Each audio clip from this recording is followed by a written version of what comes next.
Hi everyone, I'm Blandine and I'll be presenting the webinar tonight on channeling the positive of neurodiversity. It's really strange because I can't really see how many people are part of this or not, so I'm just going to assume that there's people watching and carry on and hopefully you will engage with it. I'm just going to share my screen and to show you my presentation. Is that working? If it's not working, I'm assuming that somebody will let me know. So today I'm going to talk about how you can channel the positive of neurodiversity. I think that, you know, a lot of the time when we talk about neurodiversity, there's a lot of negative involved with it, and we always talk about the difficulties and the stigmas around it. However, there's also a lot of positivity with being diagnosed or having family members with neurodiversities, and this is what I feel really strongly about thinking about the positively reframing these what they call disorders. So just to introduce myself, I'm Blandine. I am an adult with ADHD. I was diagnosed in adulthood, and I know I've got traits of other neurodiversities. ADHD is definitely my family, my brother, my niece, but also my husband and my children, even though they're still quite young. I can tell that we're going to need a diagnosis very soon. Once I received my diagnosis when I was 30, for me it opened many doors, because for the first time in 30 years I could understand what was wrong with me and what I struggled with and what my difficulties were. So after receiving a diagnosis, I could consider going to university and doing a degree, which is something that I could have never thought about before. And this eventually led to a degree in child psychology and a PhD in, weirdly enough, in neurodiversities. So I'm really passionate about the positive and the benefits of receiving a diagnosis and understanding what you're dealing with. And now I'm a researcher at the Nottingham University, and I focus on part of a team that research neurodiversities such as dyspraxia, autism, and ADHD. I also facilitate peer support groups for parents of children with neurodiversities and adults with ADHD. So I think what a lot of my life is, neurodiversity is very present in my life. Although it's mainly ADHD for me, there's a lot of aspects to it. I just wanted to talk about how, first of all, neurodiversities are differences in the brain. So we know that people with autism and with ADHD and dyspraxia, our brains do not work the same. We don't have the same connections. We don't have the same neurotransmitters. We just work differently. And I love that. I love being different. And for me, being positive about neurodiversity is about embracing those differences. We think differently, we act differently, we respond differently. We're just different, and there's nothing wrong about that, So the only issue for me, well, not the only, but one of the main issues is that it's difficult to be different in our society. Perhaps you've seen on the picture before and the picture now, it's telling the same stories, and it is very difficult because we live in a society where people expect us to follow the crowd and to fit into special molds, and people with neurodiversities don't. And at the end of the day, the way I see it is that this is how I am. I might as well make the best of it instead of fighting struggles and difficulties that will always be there. Let's just look into the positive and the good side of it. However, I do want to say that it is not easy. This talk and this presentation, I am not here to say, oh, you just have to think positively and all your issues will disappear. This is definitely not what it's about. Not everyone can. Some people have got more difficulties than others, you know, similarly to these animals on these pictures. You know, some might be able to consider climbing a tree a little bit better than others, but you know, it's not just a frame of mind. You don't have to think, oh, if you think positively, all my difficulties will disappear. And it's not easy. I mean, just because I have this mind frame now and I've been practicing for 10 years, feeling positive about it,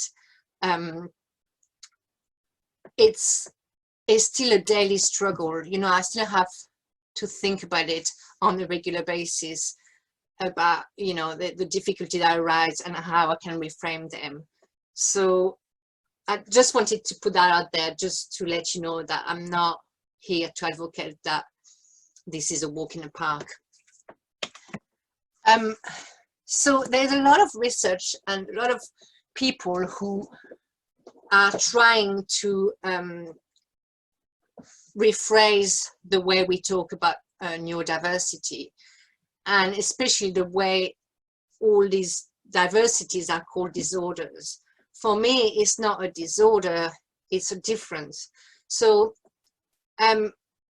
you know, if we look at ADHD, for example, it's not so much a disorder of attention, it's a difference in attention. We pay attention differently to others. And using the word disorder just gives such a negative connotation to it that is completely unnecessary. For me, it's only a disorder because the majority of the people don't work like that. You know, neurotypical people don't think the way we think, don't pay attention the way we do. But that doesn't mean that it's necessarily a bad thing. And the way I think about it is that, you know, if you have a field of tulips that are red, if 90% of the tulips are red and you're a blue tulip, well, it's not a bad thing, you're just different.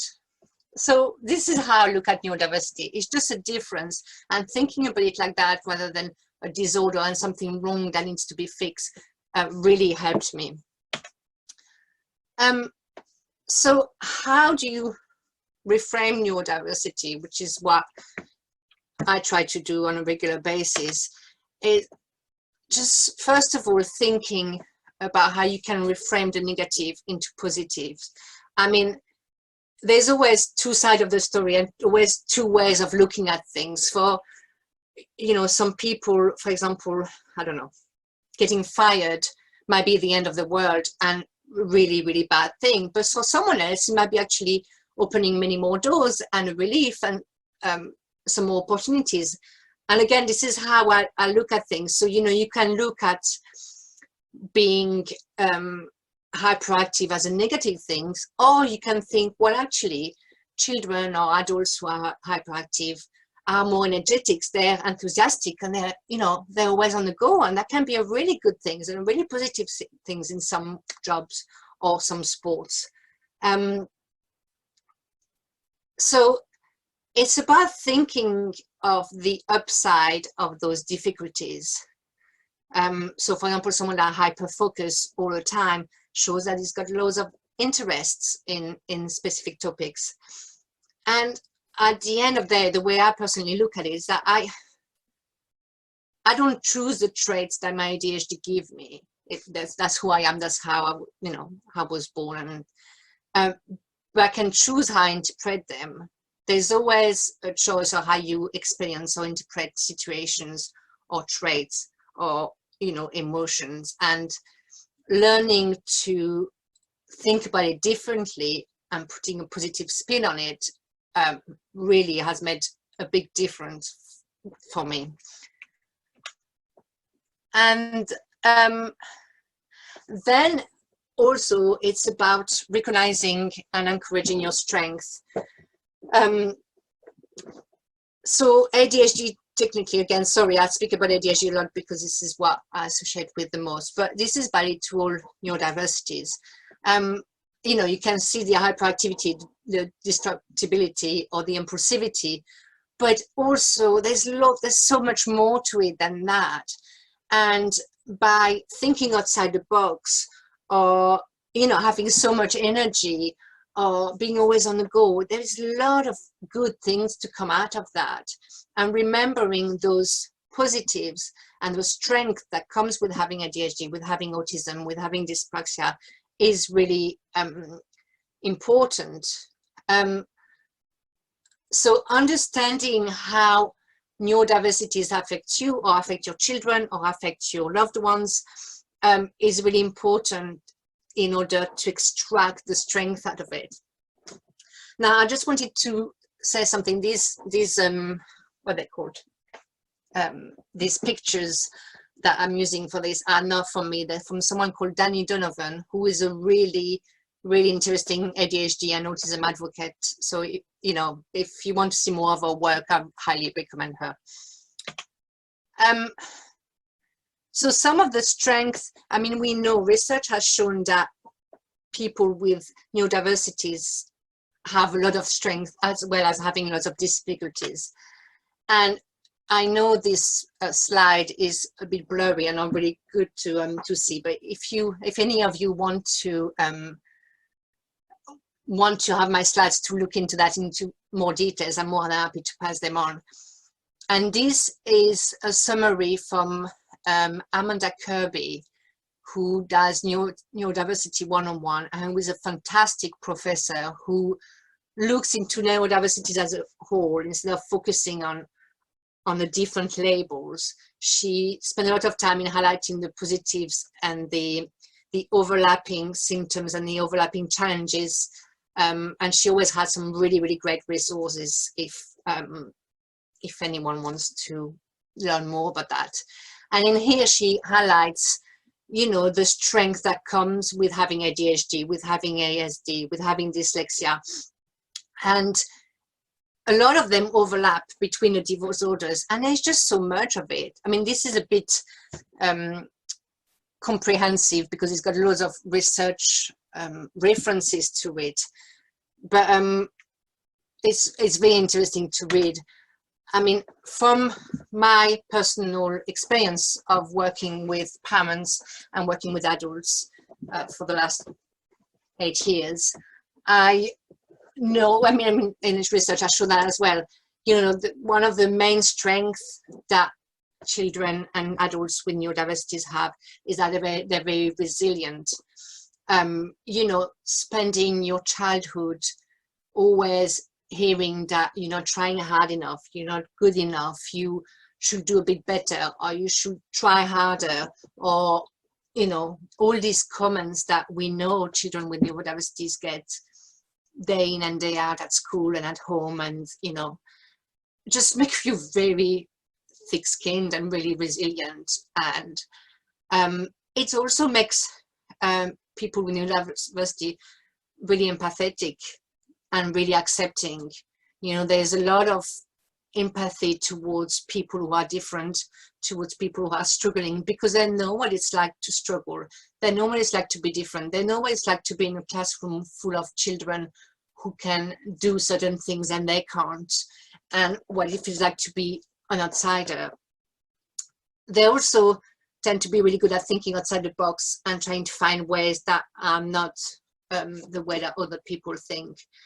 And I added those Disney cartoons because for me, Disney often does quite well what neurodiversities look like. So Dory on the bottom left corner, if anyone has seen Finding Nemo, she's forgetful, and she's, you know, she sings when it's not really appropriate to sing, and she's really full of energy, but she's also extremely loyal. And when I was thinking about loyalty, which also comes with all these traits of living with neurodiversities, I just thought of Dory, because no matter what, she's the only one that sticks with Nemo's dad. And then the Winnie the Pooh again. I don't want to be too stereotypical here, But I do feel like a lot of the characters have got some of the strength and difficulties of neurodiversities. You know, Tigger is a little bit bouncy and energetic, and Eeyore is a bit gloomy, and Winnie the Pooh is a little bit forgetful. And I just think, for me, it's just a really nice representation of how this can work together, and how this can be strength, and this can, you know, there's always a positive to be brought into a group or into friendships or into work. I hope that makes sense, but that's what I think when I think about the strength of neurodiversity. And I just wanted also to highlight those famous people that have neurodiversity. So we got Michael Phelps, who very famously has ADHD, and how we always talked about how his ADHD helped him become, you know, really successful swimmer. And this shows how if you channel your strength, this can actually be a really, really positive things and make your life so much better. Cara Delevingne, the supermodel in the middle, has dyspraxia, DCD, and I mean, I don't know the extent of her dyspraxia, but dyspraxia are issues with motor development, so either gross motor skills or small motor skills. But either way, to be a model, you need to you need to go over these issues and channel these issues to make it work. And then we have Tim Burton and Greta Thunberg, who are famously autistic.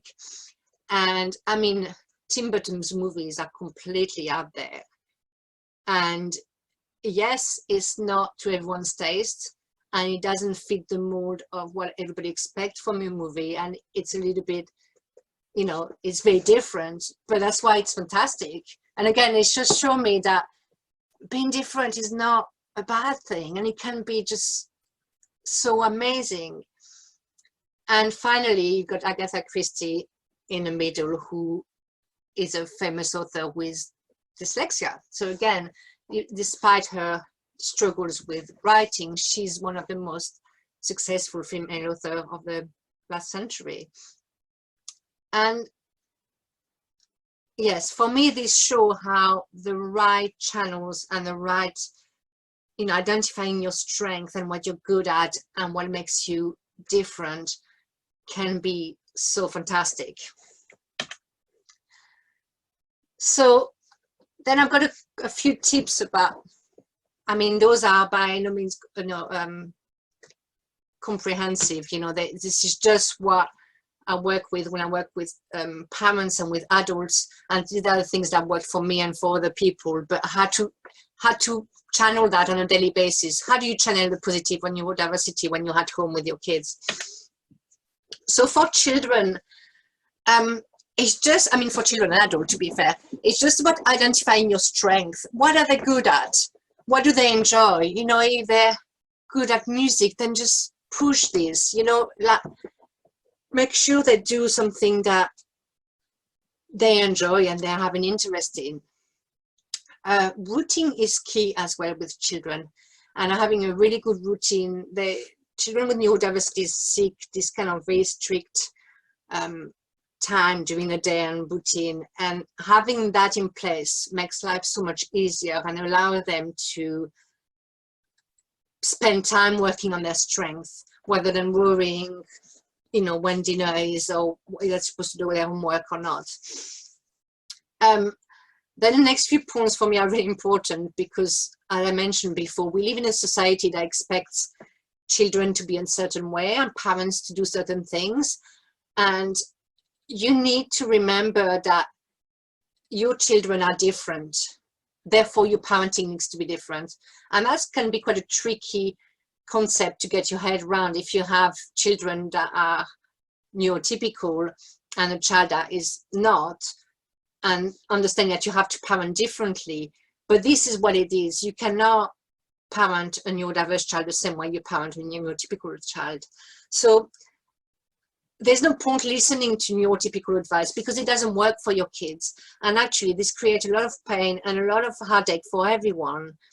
And there's a peer pressure, you know, to have your neighbor or the mom saying, oh, well, I did that with my son and it worked, and you're like, well, it didn't work for mine, and there is a reason for that. So just breaking those barriers of, you know, just letting other parents do their own thing, and just always supporting your children, be their voice, you know, like even when it's tough, you know, that you're the ones that are here to support them the most. You know, they need a support group to be able to embrace the strength that comes with their difficulties. And it's okay to not understand that. I've spoken to lots of parents that say, but he keeps wanting to take his clothes off and not wear a jumper in the middle of winter. And just because it's something that you don't get and that you wouldn't do, doesn't mean it's something wrong. That's what your children needs, and that's okay if you don't get it, as long as you're here to support them. You know, children with neurodiversities are often, and adults, late achievers, so they don't achieve the steps at the same rate as neurotypical. And just understanding that and let them explore, let them talk to you, even when you don't agree, even when you think this is not the best idea. At least communication is key, and supporting them through whatever as best as you can. You can guide them through the different steps rather than nag them. And understanding that you constantly need to adapt your strategies. So if you find something that works and that really works for your child, it might not work in 6 months' time, it might not work in 1 year time, and that's okay. You just need to figure something out. It's hard work, but it's okay. And these are the kind of things that will really help you support your children into embracing the being neurodiverse, rather than having to live with that and suffering from the difficulties. And finally, when it comes to children, I wanted to say that, you know, nobody knows what the future holds. If you had asked me 30 years ago when I was in primary school whether I wanted to be to have ADHD, I would have said no. I didn't like being different. I found it really difficult. And, you know, even in my early adulthood, I struggled a lot. And I could have never foreseen that I would have a PhD, I would have higher education, that I could learn to live with it and better myself despite it, you know. So it might not look quite bleak, and sometimes it might look a bit, you know, like things are never going to be okay when you're stuck in those moments where your child really struggles. But you know why? You don't know. Maybe they will find their path. Not, you know, the future is not guided by how many GCSEs you have and how, you know, there's loads of factors that comes into play that might make them a really successful, you know, at life. And then some tips for adults. Consider change if things don't work. You know, it's quite hard, but once you've understood your difficulties and, you know, you work, for example, if you work in a job that constantly challenges your difficulties on a daily basis, well, maybe you need to quit your job and start something else. And that's really easy to say and very hard to do when you have a family and a mortgage to pay or bills to pay. But, you know, understanding, I mean, once I received my diagnosis, I understood how I could go back to do a degree. You know, I didn't want to, it was hard to make this decision to be having to work part-time because nobody could support me, having to pay for education, be on the minimum wages, you know, just everything that comes with starting from scratch again. But it was the best thing I ever done. And changes can be scary, but if it's for the good long-term outcomes, then it's worth it. So yes, once you identified your difficulties and how your neurodiversity affects you on a daily basis, then you can put strategies into place to make them better and to make your life better. But also, it's also very important to identify your strengths, because as I said, like, you know, with every single difficulty, there's strength that comes with it. There's positive that comes with it. You know, I can look at every single child and adult with a neurodiversity and see the flip side of their struggles. And that's sometimes quite easy, you know, when you've been struggling for so long with the difficulties that are brought on by your ADHD or your autism. It can be really easy to be stuck with focusing on the difficulties and forgetting what your strengths are. And I found that it's very important to learn how to talk about your neurodiversity. So, you know, if you want help and you go to your boss, for instance, and say, oh, I've got ADHD, I found that a lot of neurotypical adults don't know what to do with that. And to be fair, I don't blame them, because ADHD looks so different depending on the different people.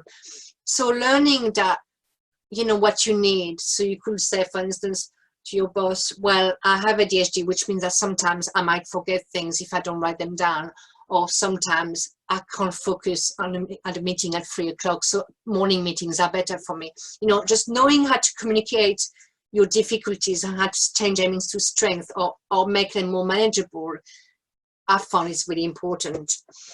And accept what is too challenging. So, you know, 10 years on from my diagnosis, there are still some things that I really struggled with, like remembering to take the bins out every Thursday. And you know what, I've tried, there are some things that I just will always find challenging. And this is where things like Alexa, you know, that reminds me every Thursday, take the bins out, or my husband that or reminders on phone, this is where you need to seek extra support. And that's okay. You know, there's some things that you will never manage very well. And in our modern world, it's really easy it can be easy to get support for these kind of things. And just understanding that and stop fighting those battles. I mean, this is what I mean by pick your battles. You know, there are so many battles we have to face on a daily basis. Just picking the important one and just accepting the others and say, you know what, I'm struggling with that. I'm going to get help for it in any shape or form. And getting the right support group. By that, I mean that, you know, there are a lot of people who do not understand the struggles that come with neurodiversities and actually fuel those struggles by negative communications and this, you know, being dismissive. And I've learned that to remove myself from these people, you know, and to manage my expectations when it comes to relationships. So, for example, my parents don't believe in ADHD. I've spent so many times arguing that with them. They still don't. And I'm not going to fall out with my parents over that. This is where I need to pick my battles. But I also understand that my parents cannot support me through my struggles with ADHD, because if I tell them that whatever happens, they're going to be very dismissive, and I find that very hurtful. So I've managed to understand who is there to support me with these struggles and who isn't, and that's okay. I just won't engage with them about that. And then, yes, understanding the right strategies. You know, you might read online, oh, in order to focus better, you need to set a timer. It might work for some people and it might not work for you. It might work for you this month and it won't work for you the next month. Strategies are hit and miss, and just because some things don't work doesn't mean that nothing will. And just try and error and keep trying, experiencing with different things until you find something that works. And understanding that if it stops working, it's okay. You can just try to find another one. It's tiring, but it really helps in, you know, again, channeling this, your strength, and making the most of what you do well. And finally, I think that's my final point on this, and this is, remember, it takes time. I mean, I was diagnosed 10 years ago. It has taken me 10 years to get to that level where I am happy to live with ADHD, and I know what's good and I know what's not good, and I can clearly identify my strengths and weaknesses. But when I received my diagnosis, I didn't all of a sudden saying, oh, I've got ADHD, great, that means that I'm good at this and I can do this. And it takes a long time to understand how your neurodiversities affect you as a person, how it affects your emotions, how it affects your responses. And for that, I mean, you know, if you have neurodiversities or if your children have, you know, just understanding what is ADHD, what is autism, and how it is reflected in your children or in yourself takes a very long time, and putting the things in place to help you just is not a quick process. So it won't be a matter that, you know, you've watched this presentation and then tomorrow, oh, everything is going to be okay. It is a process, and remember that, remembering that is very important. And finally, you know, as I say, it took me a while to figure out, but I love having ADHD. Like, if you had asked me when I was as old as the girls in these pictures, I probably wouldn't have said that. But now that I understand, and now that I know, I love that I think outside the box. I love that my mind works differently than others. I love being the girl on the right in these pictures. You know, it has helped me to help people understand by facilitating the groups. It has helped me to get a career that I love and I'm really passionate about. It's not always easy. You know, this is not something, as I say, once you have it, that's it. You never have to work at it again.